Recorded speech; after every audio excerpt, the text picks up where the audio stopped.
اور میں جانتی ہوں کہ جس کے منہ کو باہر کا مزہ لگ جائے اسے گھر کی دال اچھی نہیں لگتی۔ آپ میرے ساتھ ٹھیک رہیں گے، میرے ساتھ بس سلوکی نہیں کریں گے، تب بھی میں آپ کے گھر میں ایک فالتو سامان کی طرح رہوں گی، غریب جو ہوں۔ آپ کا جب دل چاہے گا مجھ پر چلائیں گے، مجھے گالیاں دیں گے، اور جب دل چاہے گا شراب پیئیں گے، دوسری لڑکیوں کے پاس جائیں گے، اور میں روتے دھوتے اپنی ساری زندگی برباد کر دوں گی۔ میں ایسی زندگی نہیں جینا چاہتی۔ یہ کہہ کر وہ پھر سے رونے لگی۔ میں دوبارہ بیڈ پر بیٹھ گیا۔ میں نے کہا دیکھو اس طرح سے مت رو، اول تو مجھے سمجھ نہیں آ رہا کہ میں نے ایسا کیسے کر دیا، لیکن یہ بات بھی سچ ہے کہ تم مجھے اچھی لگتی تھی اور میرا دل بھی تمہیں دیکھ کر بے ایمان ہوتا تھا، لیکن میں نشے میں یہ سب کچھ کر بیٹھا ہوں، مجھے اس کا اندازہ نہیں تھا، لیکن جو ہوا اب تو ہو گیا نا۔ میں نے اسے تسلی دینی چاہی تھی، لیکن وہ روئے جا رہی تھی۔ کہنے لگی آپ نے تو میری دنیا ہی برباد کر دی اور آخرت بھی برباد کر دی۔ میں نے کہا تم کیا چاہتی ہو؟ کہنے لگی میں چاہتی ہوں کہ آپ شراب نہ پئیں، شراب پیئیں گے تو پھر جانوروں کی طرح میرے ساتھ پیش آئیں گے۔ پھر اس نے اپنی کلائی دکھائی جہاں پر چوڑیاں ٹوٹ کر اس کی کلائی میں زخمی کر چکی تھی۔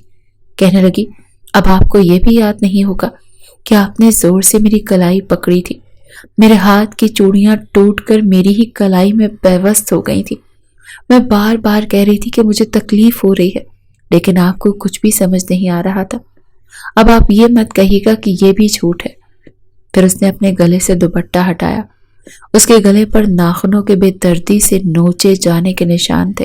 کہنے لگی اب آپ کہیں گے یہ بھی جھوٹ ہے۔ مجھے اپنے اوپر افسوس ہوا تھا، شاید میں نے نشے میں بہت برا سلوک کیا تھا اس کے ساتھ۔ میں نے کہا میں شراب نہیں پیوں گا۔ کہنے لگی شراب نہیں پئیں گے تو شراب کا نشہ آپ کے سر پر سوار ہوگا، پھر کبھی جولی تو کبھی نہ جانے کس کس کے پاس جائیں گے۔ میں نے کہا نہیں، میں کسی کے پاس نہیں جاؤں گا، لیکن پلیز رو مت۔ میں نے تو آج تک کبھی کسی اور کے ساتھ بھی اس طرح کا سلوک نہیں کیا، پتہ نہیں تمہارے ساتھ کیوں کر گیا۔ میرا دماغ ابھی تک سن تھا۔ بہرحال بڑی مشکل سے چپ ہوئی تھی، پھر نہا دھو کر باہر جانے لگی تو میں نے کہا بات سنو، دوپٹہ ٹھیک سے لینا، کہیں دادا جی کو تمہارے ناخن کے نشان نظر نہ آ جائیں۔ اس نے اپنے آنسو صاف کیے اور باہر چلی گئی۔ وہ دن میرا شرمندگی میں گزرا، نہ تو شراب اچھی لگ رہی تھی اور نہ ہی جولی یاد آ رہی تھی۔ اس وقت میرے دل میں اگر احساس تھا تو صرف زرنش کا۔ ایک ہفتے کے بعد میں نے خود کانٹریکٹ پیپر پھاڑ دیا تھا، اس کے ساتھ اپنا رویہ بھی ٹھیک کر لیا تھا، اسے اپنی محبت دینی شروع کر دی تھی، وہ بھی میرا بہت خیال رکھتی تھی، میری محبت کا جواب محبت سے دیتی تھی۔ زندگی ایک الگ سی ڈگر پر چلنے لگی تھی۔ محبت کیا ہوتی ہے، بیوی کسے کہتے ہیں، میں پہلی بار ان چیزوں سے متعارف ہونے لگا تھا۔ آفس سے مجھے ذرا بھی دیر ہو جاتی تو فوراً سے زرنش کا فون آتا، وہ کہنے لگتی آپ ابھی تک نہیں آئے؟ میں نے کہا میں آ رہا ہوں۔ میں نے شراب چھوڑ دی تھی، لڑکیوں کے پاس بھی جانا چھوڑ دیا تھا، کیونکہ میں زرنش کو مزید تکلیف نہیں دینا چاہتا تھا۔ پتہ ہی نہیں چلا کیسے میں بدلتا چلا گیا، اور آج اس کی سالگرہ تھی۔ چند دن پہلے ہی مجھے پتا چلا کہ وہ بھی دادا جی کے منہ سے زرنش کی سالگرہ ہے۔ میں نے سوچا کہ اسے میں اس کے لیے اسپیشل بنا دوں گا۔ میں چپ چاپ گیا اور اس کے لیے تحفہ لے کر آیا۔ میں نے آتے ہی کمرے میں الماری میں رکھ دیا، کیک بھی چھپا کر رکھ دیا۔ مجھے اب زرنش کے کمرے میں آنے کا انتظار تھا۔ وہ جیسے ہی میرے کمرے میں آئی کہنے لگی آج بہت تھک گئی ہوں۔ میں نے کہا کہیں تو؟ کہنے لگا کچھ نہیں، آج کچن میں کام بہت زیادہ تھا۔ پھر اس نے اپنے ہاتھ میں لوشن لگایا اور جیسے ہی لیٹنے لگی تو میں نے اپنے موبائل پر رنگ ٹون بجائی، پھر جان کر کچھ اس طرح سے فون اٹھایا جیسے کسی کی کال آئی ہو۔ میں نے کہا اچھا ٹھیک ہے دادا جی، میں کہہ دیتا ہوں۔ میں نے فون بند کر دیا تو وہ کہنے کی کیا ہوا؟ میں نے کہا دادا جی کا فون تھا، کہہ رہے تھے کوئی مہمان آیا ہے ان کا تو وہ تم سے ملنا چاہتا ہے۔